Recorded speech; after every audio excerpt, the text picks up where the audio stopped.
Brought to you by Bank of Maharashtra.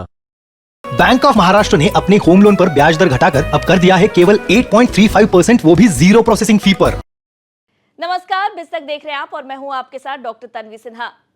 हर निवेशक की यही कोशिश रहती है कि उसके पैसों पर उसे बम्पर रिटर्न मिले और उसे जोखिम भी ना उठाना पड़े। ऐसे में हाल के दिनों में म्यूचुअल फंड एक बढ़िया ऑप्शन बनकर उभरा है और बिस्तक की यही कोशिश है कि हम आपको म्यूचुअल फंड के बारे में लगातार जरूरी जानकारियां पहुंचाते रहें आप तक, और इसीलिए हर हफ्ते हम लेकर आते हैं फायदे के फंड सीरीज। और आज इस सीरीज में आपकी मुलाकात होगी हमारे एक्सपर्ट से। हमारे एक्सपर्ट का नाम है क्षितिज महाजन, जो सीईओ हैं कंप्लीट सर्कल के। तो चलिए उनसे बात करते हैं और जानते हैं म्यूचुअल फंड से जुड़ी तमाम अहम जानकारियां। बहुत बहुत स्वागत है क्षितिज जी आपका हमारे शो पर। धन्यवाद डॉक्टर तन्वी। सर, जिस तरीके से हम देख रहे हैं शेयर मार्केट में लगातार पिछले कुछ दिनों से उतार चढ़ाव जारी है, ऐसे में म्यूचुअल फंड के जो निवेशक है उन्हें क्या करना चाहिए, क्या स्ट्रैटेजी में बदलाव करना चाहिए? साथ ही हम ये भी समझने की कोशिश करेंगे कि शेयर मार्केट में ये जो करेक्शन हो रहा है हालिया, वो क्यों हो रहा है।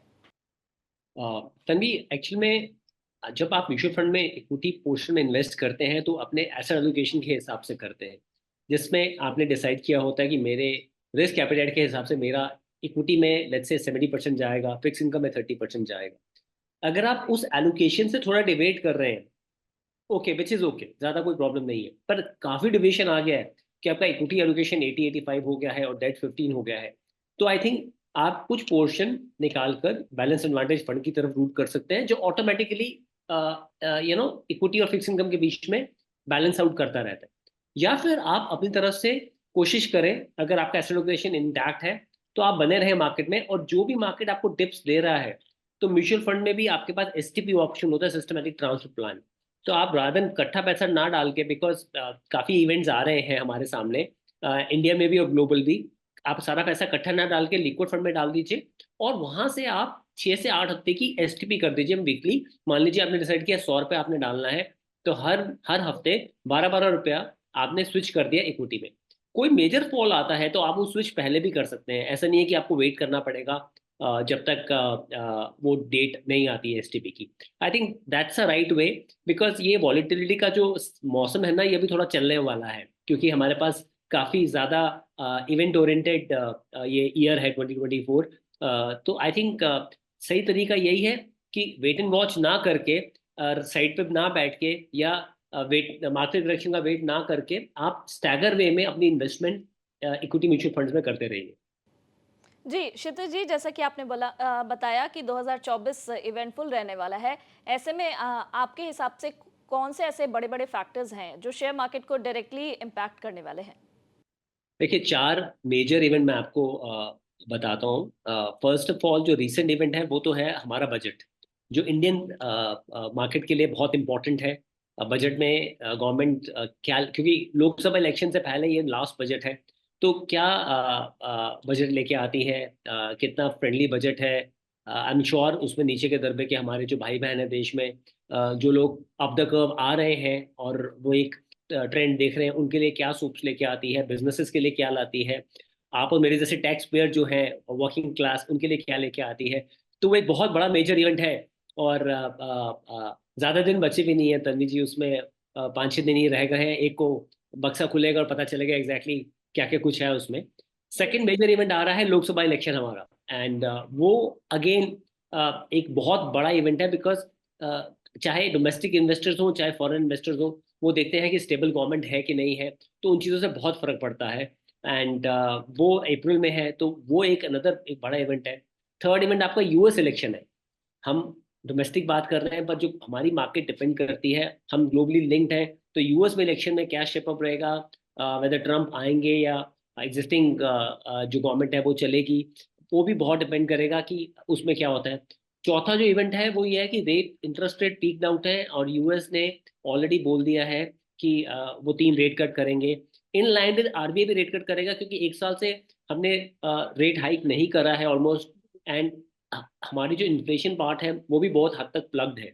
So RBI has done a very good job. मैं I must say we have the best central banker governor in the world. और इस चीज़ को देखते हुए मुझे लगता है आरबीआई की क्या पॉलिसी रहेगी रेट कट में, और आपकी यूएस की क्या रहेगी, उससे भी बहुत फर्क पड़ेगा, क्योंकि कॉस्ट ऑफ आपकी जो कैपिटल है वो जब रेट कट आता है वो कम होती है, तो उससे मनी का रोटेशन फास्ट होता है आपकी मार्केट में।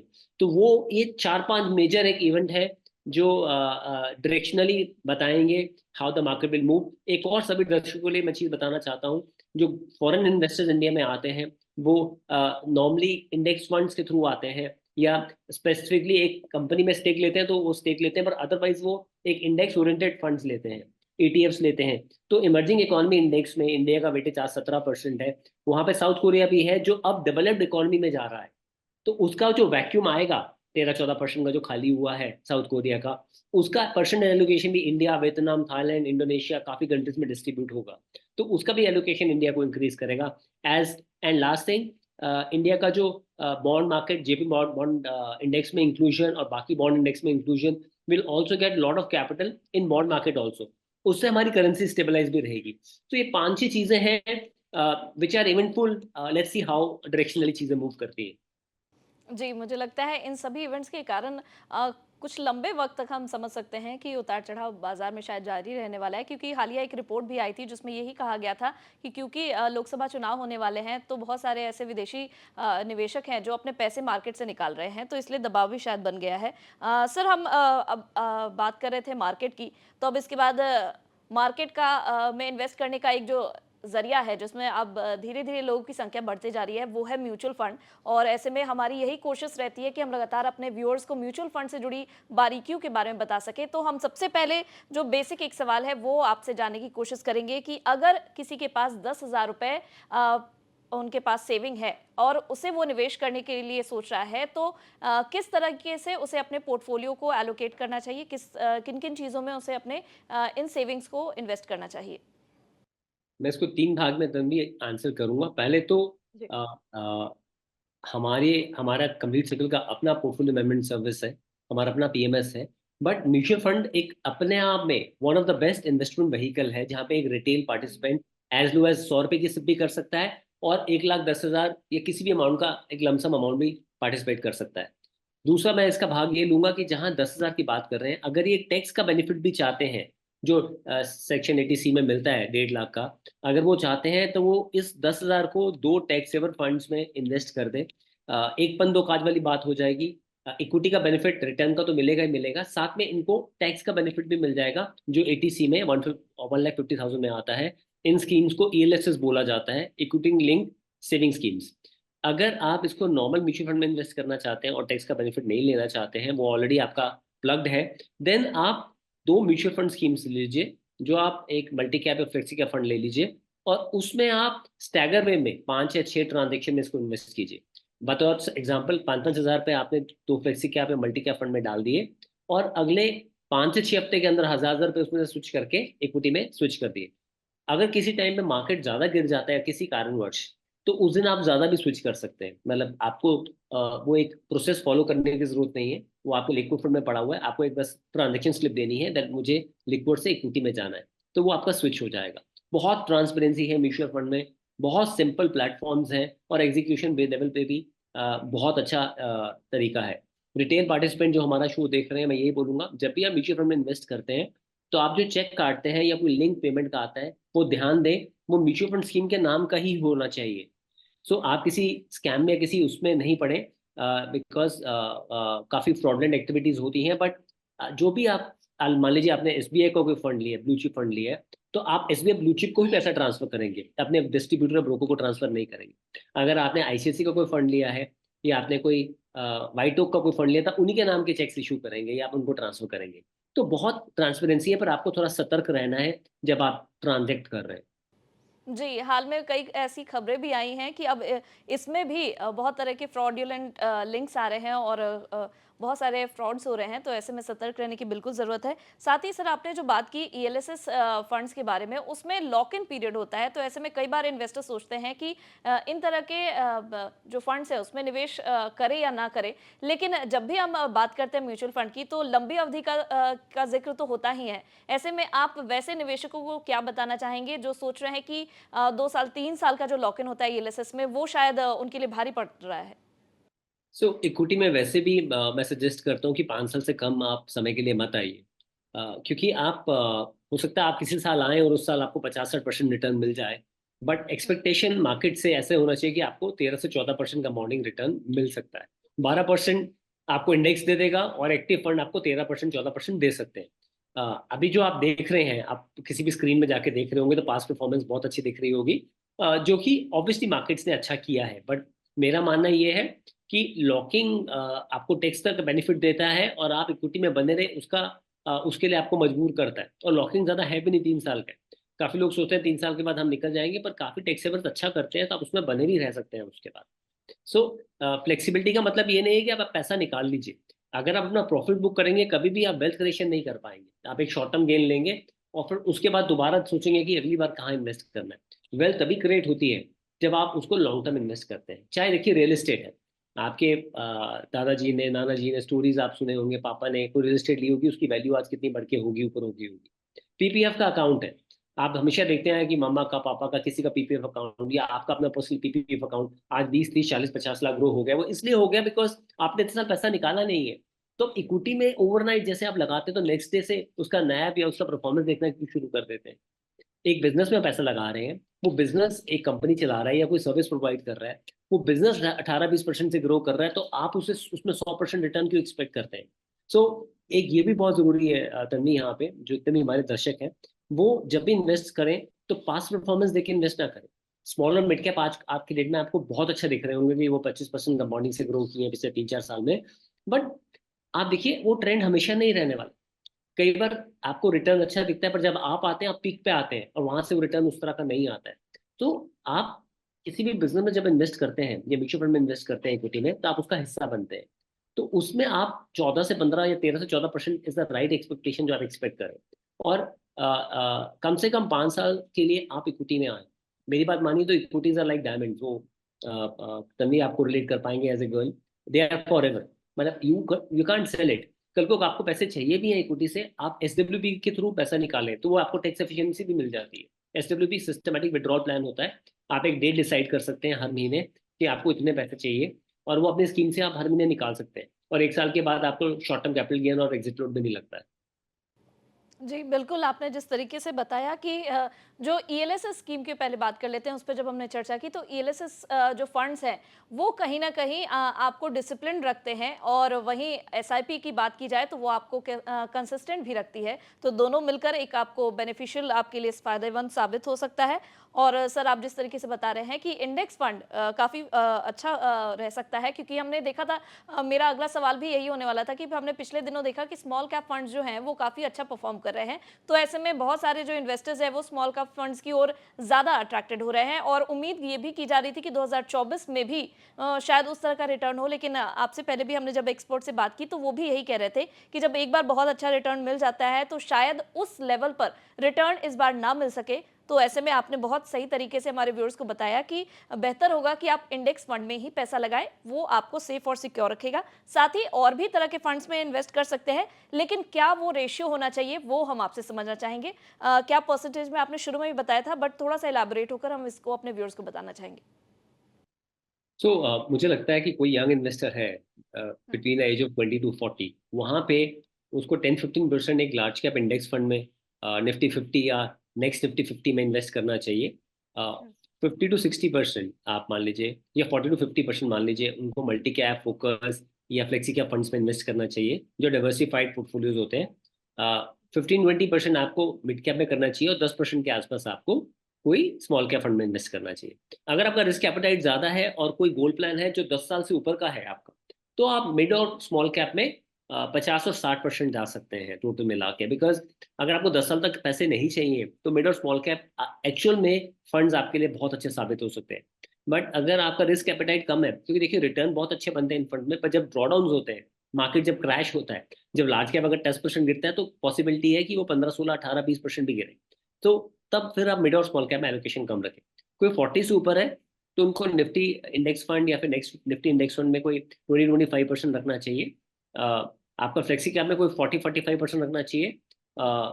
मिड कैप में आपका कोई 15-20% होना चाहिए, और 10% के आसपास स्मॉल कैप होना चाहिए आपका। कोई 50 से ऊपर है तो स्मॉल और mid cap as a category avoid करें। आप लार्ज कैप और अपना मल्टी कैप फंड्स में ही रहें या फ्लेक्सी कैप फंड में रहें। 10% आप large and mid cap category के फंड्स ऐड कर सकते हैं, जहाँ पे 35% कम से कम लार्ज और 35% कम से कम मिड कैप में रहता है। समबडी दैट 60 प्लस, और ये बिल्कुल एक रॉन्ग मिथ है कि 60 प्लस के लिए इक्विटी नहीं है, मैं बिल्कुल एग्री नहीं करता हूँ। आपको अगर 5-6 साल के लिए पैसे नहीं चाहिए हैं तो कोई भी एज का बंदा इक्विटी में इन्वेस्ट कर सकता है। अगर आप 60 प्लस में हैं तो आपका मेजर पोर्शन आपका निफ्टी 50 और नेक्स्ट निफ्टी 50 में होना चाहिए, और कुछ पोर्शन आपका फ्लेक्सी कैप और मल्टी कैप फंड में होना चाहिए। सो इस तरह से पोर्टफोलियो कार्व आउट कीजिए, एंड जब आपको लगे कि आपको इस पोर्टफोलियो में से पैसों की जरूरत है तो आप पूरा पोर्टफोलियो विड्रॉ करने की जरूरत नहीं है। मान लीजिए आपके पोर्टफोलियो की राशि 3 करोड़ हो गई है रिटायरमेंट में, पर आपको मंथली बेसिस पे 3 लाख रुपए चाहिए या 2 लाख रुपए चाहिए उस पोर्टफोलियो में से, आपको पूरे पैसे निकालने की जरूरत नहीं है। आप एसटीपी कर दीजिए। अगर 3 करोड़ 60 ईयर्स के बाद 12-13% से भी ग्रो करता है तो साल में आपको 36-37 लाख रुपए की इनकम आती है उसमें। अगर आप पूरा पैसा निकालते हो तो 10% कैपिटल गेन पूरे पे लगता है, पर जब आप एसडब्ल्यूपी करते हैं तो वो फीफो करके निकलता है, फर्स्ट इन फर्स्ट आउट। तो प्रिंसिपल भी निकलता है और आपका एप्रिशिएटेड अमाउंट भी निकलता है। प्रिंसिपल पे कैपिटल गेन लगता नहीं है और एप्रिशिएटेड अमाउंट पे लगता है, तो एसडब्ल्यूपी टैक्स एफिशिएंसी भी ज्यादा लेके आता है। तो आपको जो टैक्स है जो 10% की जगह जब आप निकाल रहे हो मंथली बेसिस पे, आपको 2-3% ही लग रहा है। सो वो सही तरीका है, रादर देन कि आप सारा पैसा निकाल के फिर लिक्विड फंड में बैठ जाए या डेट में लगा दें जो इन्फ्लेशन भी बीट नहीं कर पाता। आइडिया ऑफ जी, इन्वेस्टिंग जब तनवी हमारा इन्फ्लेशन हुँ। बीटिंग रिटर्न जनरेट कर रहा है, और वो इक्विटी और रियल एस्टेट कर सकता है। रियल एस्टेट में आपको बड़ा अमाउंट चाहिए और आपका अमाउंट फंस भी जाता है, मतलब फिर पूरा निकालना पड़ता है। इक्विटी में आप ब्यूटीफुली एक एक महीने में छोटा छोटा अमाउंट करके भी निकाल सकते हैं। जी, जब बात हो रही है कैपिटल गेन्स की तो यहाँ पर हम आपसे ये भी जानना चाहेंगे क्योंकि बजट पेश होने में कुछ ही दिन बचे हुए हैं। ऐसे में लॉन्ग टर्म कैपिटल गेन्स पर आपका क्या टेक होगा? हर बार बजट के आसपास आता है कि दैट हो सकता है कि government will take away long term capital gain. मुझे नहीं लगता है, because election are around the corner. पर मान लीजिए कल को अगले बजट में या उससे अगले बजट में ये आता भी है, तो मैं सबको ये बोलूंगा कि जो एक एसेट क्लास आपको 13-14% दे रहा है, आज पोस्ट टैक्स आपको 11-12 भी दे देगा, still it is better vis-a-vis fix deposit या फिर कोई और आप किसी चीज में इन्वेस्ट करते हैं। तो मैं ये नहीं बोलूंगा दैट मैं चाहता हूँ कैपिटल गेन चला जाए, मैं खुद इक्विटी इन्वेस्टर हूँ, बट सीम्स लाइक इस बार तो नहीं लग रहा कोई ऐसी न्यूज अराउंड द कॉर्नर है कि कैपिटल गेन इक्विटी में जाएगा, क्योंकि इक्विटी का कल्चर बढ़ रहा है इंडिया में। आज 4 crore unique mutual fund investor हैं, 8 crore unique demat account holders हैं, और हर महीने 10-12 लाख पोलियोस खुल रहे हैं और 20-22 लाख डीमैट अकाउंट खुल रहे हैं नए।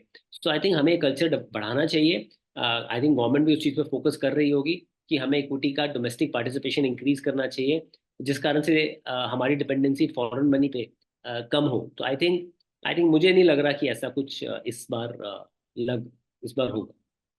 Okay. Sir Contra mutual fund के बारे में भी हमने सुना है उसके बारे में थोड़ा-सा हम अपने व्यूअर्स को बताना चाहेंगे आपके ज़रिए। कॉन्ट्रा का बेसिकली अगर आप हुँ, परिभाषा निकालेंगे तो उसका मतलब है कि कॉन्ट्रेरियन व्यू। भाई हुँ। अगर आज मेरा व्यू है कि कंपनी सारी बहुत अच्छा करेंगी, ग्रोथ आएगी कुछ कंपनीज में, और ग्रोथ ओरिएंटेड कंपनीज में इन्वेस्ट करना चाहिए, अच्छा करेंगे। तन्वी अगर कॉन्ट्रेरियन फंड मैनेजर है तो वो उस पर कॉन्ट्रा व्यू देंगे, वो कहेंगे नहीं वैल्यू फंड अच्छा करेंगे, जो अंडर वैल्यूड स्टॉक्स हैं वो बेटर करेंगे। सो कॉन्ट्रेरियन व्यू में जो फंड मैनेजर है वो ऐसे स्टॉक्स बाय करता है जो जिनमें ग्रोथ होती है पर वो ट्रेल कर रहे होते हैं अपनी वैल्यूएशन से, जो इंट्रिंसिक वैल्यू से नीचे ट्रेड कर रहे होते हैं। सो उन फंड्स को, उन स्टॉक्स को फंड में लिया जाता है और उनको रैली होने का वेट किया जाता है, बिकॉज वो अपनी जो उनकी एक्सपेक्टेड वैल्यूएशन है उससे कम ट्रेड कर रहे होते हैं। तो ये फंड्स आपके पोर्टफोलियो में होने चाहिए 20-25% जब भी आप एक पोर्टफोलियो कव आउट कर रहे हैं, क्योंकि क्योंकि काफ़ी ऐसे स्टॉक्स हैं जो कॉन्ट्रेरियन व्यू के कारण अच्छा करते हैं। आज की डेट में काफ़ी लार्ज कैप जो है वो कॉन्ट्रा स्टॉक्स ही बन गए हैं, जैसे HDFC बैंक है, वो वैल्यूएशन वाइज बहुत नीचे है। इन्फोसिस है, TCS है। तो आज की डेट में अगर आप मेरे को मानेंगे, ऑल द बिग नेम्स वो ज्यादातर वैल्यू और काउंटर स्टॉक्स ही बन गए हैं आपके। जी। सर आपके ज़रिए हम समझना चाहेंगे क्योंकि अभी तो साल की शुरुआत ही हुई है, पहला महीना ही अब बीत रहा है, तो ऐसे में 2024 में आपको क्या लगता है किन सेक्टर्स पर फोकस रहने वाला है और आगे आपको किसमें ग्रोथ की संभावना नज़र आती है?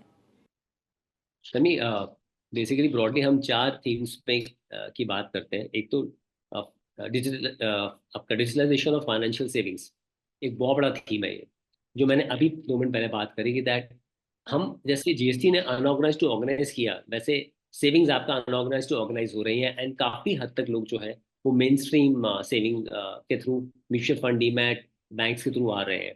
अब हम अंडर बैंक नहीं रहे हैं, 75 करोड़ से ऊपर अकाउंट्स हैं हमारे पास, और वो बढ़ ही रहा है। आज 55 करोड़ डीमैट अकाउंट्स हैं, सॉरी पैन कार्ड्स हैं जो आधार से लिंक है। बट बहुत ग्रोथ आनी बाकी है। सिर्फ 4 करोड़ यूनिक लोग हैं जो म्यूचुअल फंड में इन्वेस्ट करते हैं। और आप जैसे जितने एंकर्स हैं बहुत अच्छा एफर्ट कर रहे हैं लोगों के पास एक मैसेज स्प्रेड करने के लिए। I think kudos to you all जिन्होंने ये बेड़ा उठा रखा है कि वो एक अच्छा वर्ड स्प्रेड करें लोगों को। पर ये कोई मैजिक वॉन्ड नहीं है, मैं बताना चाहूंगा तन्वी के शो के थ्रू, कि जहाँ पे आपने पैसा लगाया और कल डबल हो गया। आपको समय देना पड़ेगा। और मैं बोलता हूँ 12% भी आया तो 6 साल में पैसा डबल है आपका। 12 साल में 4 गुना, 18 में 8, और 24 में 16, और 30 में 32 गुना। तो जितनी जल्दी आप शुरू करेंगे उतना बेनिफिट आपको मिलेगा। ये कंपाउंडिंग एक्चुअल में काम ही 10-12 साल के बाद करता है। सो मुझे लगता है एक ये फाइनेंशियल सेविंग जो है वो बढ़ेंगी। तो उसमें काफ़ी अच्छे नेम्स हैं, बैंक्स हैं, आपके NBFCs हैं, कैम्स और CDSL है, जो आपके RTA हैं, जिनको उनका बेनिफिट मिलता ही है, चाहे आप डीमेट अकाउंट खोलो या म्यूचुअल फंड अकाउंट खोलो। तो ये सब अच्छा करेंगे। दूसरा हमारा है क्लीन एनर्जी थी, जहाँ पे ग्लोबली ऑल्सो और डोमेस्टिक ऑल्सो हम क्लीन एनर्जी की बात कर रहे हैं, जिसमें आपका Tata power, Tata Motors, Praj industries, Reliance, बहुत ऐसे नाम है जो क्लीन एनर्जी पे काम कर रहे हैं, जो काम करेंगे। Revival of auto sector and industrialisation, क्योंकि आज हम 15% कॉन्ट्रीब्यूट कर रहे हैं ओवरऑल GDP का थ्रू इंडस्ट्रीज, जो 25% हो जाएगा। और वो सिर्फ आपका रेवेन्यू क्रिएट नहीं करेगा, जॉब्स भी क्रिएट करेगा। और 25% अगर आप मानते हो 8 ट्रिलियन के ऊपर, तो अपने आप में 2 ट्रिलियन होता है। तो 2 ट्रिलियन का रेवेन्यू आपका इंडस्ट्रीज प्रोड्यूस करेंगी। तो वो अपने आप में बड़ा एक रिवाइवल होगा। Two wheeler OEMs, I think India जो आपका पर कैपिटा GDP जब 2.5 से 5 हज़ार डॉलर के आसपास होगा, तो अपग्रेडेशन होगा ही होगा, चाहे वो लाइफस्टाइल का हो, ट्रैवल का हो, फोन का हो, घर का हो, ड्राइविंग कार का हो, बाइक का हो। तो वहां पे ये पूरा सेक्टर आपका ऑटो का will do very well. So broadly ये है। चौथा आपका ERT है, इंजीनियरिंग रिसर्च एंड डिजाइन, जहाँ पे आज की डेट में हम प्रोटोटाइप्स नहीं बना रहे हैं, हम खुद डेवलप कर रहे हैं। चाहे KPIT है, एप्पल है, टाटा टेक्नोलॉजीज है, टाटा इलेक्सिस है, काफी कंपनीज हैं जो उस पर काम कर रही हैं, जहाँ क्लीन दिख रहा है कि दैट यहाँ से हम अच्छा करेंगे। तो ब्रॉड ये 4 थीम्स हैं। 5 एक बहुत वास्ट थीम है, वो हाउसिंग थीम है आपका, जिसमें आपके tiles, toiletries, pipes, cement, steel, everything comes, broad आ जाता है। सो आई थिंक आप इन थीम्स पे अगर फोकस करेंगे ना, तो ये एस्पिरेशन इंडिया आपको नीचे नहीं होने देगा, आपको पोर्टफोलियो में अच्छा करा के देगा। बिल्कुल सर, हम जिस तरीके से देख रहे हैं, भारत लगातार इकोनॉमी के फ्रंट पर आगे बढ़ रहा है और दुनिया के बाकी देश भी जो हैं वो अपनी नज़रें टिकाए हुए हैं भारत पर। तो जब भारत अपने इतिहास को इतने अच्छे से लिख रहा है, तो उसके अलग अलग सेक्टर्स हैं वो भी उतने ही अच्छे से डेवलप करेंगे, और उसमें जो अपना बेट लगा रहे हैं वो कहीं से भी निराश नहीं होने वाले हैं। अब हम ये आपसे समझना चाहेंगे कि क्योंकि जब म्यूचुअल फंड की बात आती है, तो बहुत सारे हमारे जो इन्वेस्टर्स हैं शुरुआती दौर में इस बात को लेकर कंफ्यूज हो जाते हैं कि वो फंड हाउसेस को कैसे सेलेक्ट करें। साथ ही उनके मन में ये भी सवाल रहता है कि कितने फंड्स में शुरुआती दौर में उन्हें इन्वेस्ट करना चाहिए। तो इन दोनों सवाल को एक एक कर हम एड्रेस करना चाहेंगे। सो आई नो 500-600 फंड्स है, तो कंफ्यूजन होता ही है। और आप जब फंड सेलेक्ट करने जाते हो तो आपको परफॉर्मेंस दिखता है कि टॉप फंड कौन सा है। देखिए, जो परफॉर्मेंस है वो पास्ट है। आप जब कोई फंड सेलेक्ट कर रहे हैं, पहले जैसे आपने, मैं पहले दूसरा सवाल का जवाब दूंगा। आप 4 से 5 म्यूचुअल फंड रखिए पोर्टफोलियो में, उससे ज़्यादा फंड्स की जरूरत नहीं है आपको। जो मैंने कैटेगरी आपको बता दी थी, डिपेंडिंग ऑन आपकी एज और रिस्क एपेटाइट के हिसाब से, large cap, multi cap, flexi cap, focus में से 2 फंड्स ले लीजिए। एक लार्ज कैप ले लीजिए, एक लार्ज एंड मिड कैप ले लीजिए, और मिड और स्मॉल कैप लेके आप 4 से 5 फंड्स अपने, एट द मैक्स 6 फंड्स आप अगर करना चाहे कर सकते हैं, पर 4 से 5 फंड आइडियल है आपके लिए, आप लीजिए।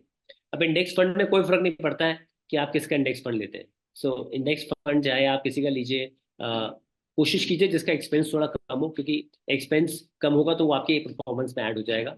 आप वो ले सकते हैं, क्योंकि इंडेक्स का फंड का बेसिक पर्पस होता है इंडेक्स को मिरर इमेज करना। सो उसमें ज़्यादा फर्क नहीं पड़ता है, परफॉर्मेंस ऑलमोस्ट सेम होती है। फ्लेक्सी कैप, मल्टी कैप में आप depending on fund manager vintage, उसकी विंटेज क्या है और रोलिंग रिटर्न्स क्या है, एक बार लेवल 2 पे जाएं, जब आप जाएं उसकी टॉप होल्डिंग्स क्या है, तो ये 3-4 चीज़ें देख के, क्योंकि फंड मैनेजर जो चला रहा है अगर उसकी विंटेज फंड के साथ है और परफॉर्मेंस अगर टॉप 10 में नहीं है, कोई फर्क नहीं पड़ रहा है। अगर वो कंसिस्टेंट भी है अपनी परफॉर्मेंस में, और जब मार्केट गिरी है जिन इंटरवल्स में, वहाँ ड्रॉडाउन्स कम हुए हैं, आप वो देख सकते हैं साथ में। सो ये 2-3 चीज़ें देख के आप फंड सेलेक्ट कर सकते हैं। और अगर आपको लग रहा है कि कोई कंफ्यूजन है, तो आप एक एसेट मैनेजमेंट कंपनी जो आपको पसंद है, आप वहाँ पे बात कर सकते हैं, या एक जो भी सेबी के ऑथराइज्ड RIA एजेंट्स हैं, आप उनसे भी बात कर सकते हैं। जी सर, हम लगातार अपने व्यूअर्स को यही बताते रहते हैं कि जब भी निवेश की बात हो तो वित्तीय सलाहकार से राय लेने के बाद ही आप इन्वेस्टमेंट की ओर आगे बढ़े, क्योंकि हम जितने भी वीडियोस बनाते हैं एक्सपर्ट के जरिए उसमें बात तो करते हैं, लेकिन आपके रिक्वायरमेंट्स क्या हैं, आपका पोर्टफोलियो किस तरीके से तैयार होगा, वो आपके स्पेसिफिक नीड्स के हिसाब से ही तैयार किया जाएगा। तो बेहतर होगा कि आप वित्तीय सलाहकार से राय लेकर अपने इन्वेस्टमेंट जर्नी की ओर आगे बढ़े। अंत में सर कुछ सावधानियां अगर आप बताना चाहें जो म्यूचुअल फंड इन्वेस्टर्स को ध्यान में रखनी चाहिए। सबसे पहले ये कोई अ, ये कोई गैम्बलिंग नहीं है। In terms of equity market बिल्कुल गैम्बलिंग नहीं है। सो वो वर्ड बिल्कुल गलत है। इक्विटी मार्केट में जब आप पार्टिसिपेट करते हैं, आप एक बिजनेस का हिस्सा बनते हैं, और आप उस बिजनेस का हिस्सा जब बनते हैं तो आप थोड़ा समय दें इसको। दूसरा, शॉर्टकट नहीं है यहाँ पे कोई, आपको लॉन्ग टर्म ही आना है। शॉर्टकट कोई नहीं है। जो लोग आपको अपनी सक्सेस स्टोरी बताते हैं कि हमने ये 100 रुपये लगाया था, वो 200 हो गया, 300 हो गया, 400 हो गया, उसके एवज में उन्होंने 5-6 जगह जहाँ गंवाया वो कोई नहीं बताता है। तो हर किसी की जर्नी डिफरेंट है, तो आप प्लीज किसी और से कंपेयर मत करें। तीसरा, सतर्क रहें, डरने की जरूरत नहीं है। आपको पेमेंट रिस्पेक्टेड म्यूचुअल फंड को ही करनी है, उस चीज का ध्यान रखें। चौथा, क्योंकि फ्लेक्सिबिलिटी है कि आप पैसा निकाल सकते हैं, तो आप अपने प्रॉफिट मत बुक कीजिए। आपको कंपाउंडिंग का मजा तभी आएगा जब आप 10 साल से ऊपर अपने पोर्टफोलियो को देखेंगे, तब आपको रियलाइज होगा ये एक्चुअल में 8वां वंडर है वर्ल्ड का। मैं तो कहता हूँ 8वां का सबसे पहला वंडर यही है। अगर आप देखेंगे तो बाकी वंडर आप देख सकते हो, इसको आप एंजॉय कर सकते हो। सो और last but not the least, सबसे बड़ा रिस्क जो है वो इक्विटी मार्केट में इन्वेस्ट नहीं करने का है, करने का नहीं है। जो लोग साइड पे बैठे हुए हैं, स्टिल वेट कर रहे हैं, मैं उनको यही सजेशन दूंगा, आप धीरे धीरे करके आए, बट इक्विटी मार्केट में पार्टिसिपेट करें, क्योंकि सिर्फ इक्विटी और रियल एस्टेट ही है जो आपको इन्फ्लेशन बीटिंग रिटर्न दे सकते हैं। So that's it from my side. बहुत बहुत शुक्रिया क्षितिज जी हमारे शो में आने के लिए और हमारे व्यूअर्स को इतनी अहम जानकारी देने के लिए आपका बहुत बहुत धन्यवाद। धन्यवाद। बिस्तक आपके लिए लाया है प्रीमियम मेंबरशिप प्रोग्राम, जहां आपको मिलेंगे कई सारे फायदे, जिनमें मार्केट न्यूज़लेटर, लाइव चैट पर आपके सवालों के सबसे पहले जवाब, मार्केट आउटलुक, वीकेंड पर मार्केट स्कैन, एंकर्स के साथ चैट और भी बहुत कुछ। इस प्रीमियम सब्सक्रिप्शन में 3 तरह के प्लान्स हैं, सिल्वर, गोल्ड और प्लैटिनम, जिनकी शुरुआत मात्र 159 रुपए महीने से होती है।